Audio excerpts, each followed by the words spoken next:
छठी मैया की जय छठी माँ, जय छठी माँ। म्यूजिक बाय विकेश भोजपुरिया। भूख से दुख बड़ा होत रहे भीतर, केतना हम पूजत रही देवता या पितर।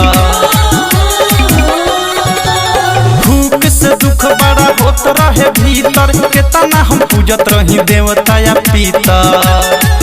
ताना सुनी के सन के भेजवा, एगो बाछिन के फाटल करे जावा, उनके सियल ह।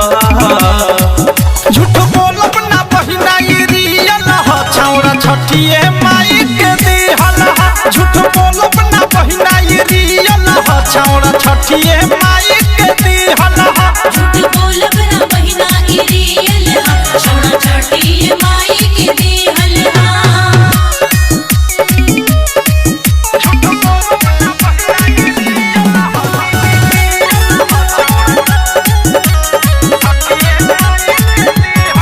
हंसत खेलत जिंदगी वीरान लागत रहे, सास ननदी के तान बान लागत रहे।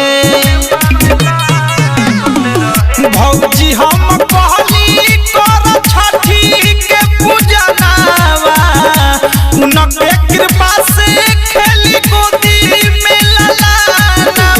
गहिल बाछिन के गगिया, दुनु मेरा के दिहल रखिया, सूरज देव के दिहल ह।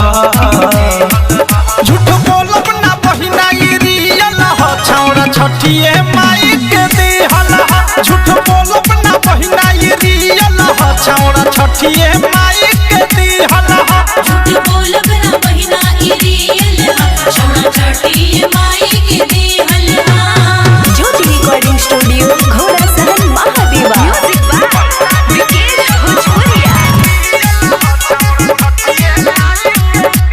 जय छठी माँ, छठी माई के कृपा सुतल भगिया मोर जागल, जवन देख नहीं चाहे उहो माने लागल।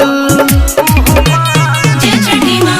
घर परिवार तब से भइल खुशहाल हो, खुश रहे लगले सैया बिकी विशाल हो।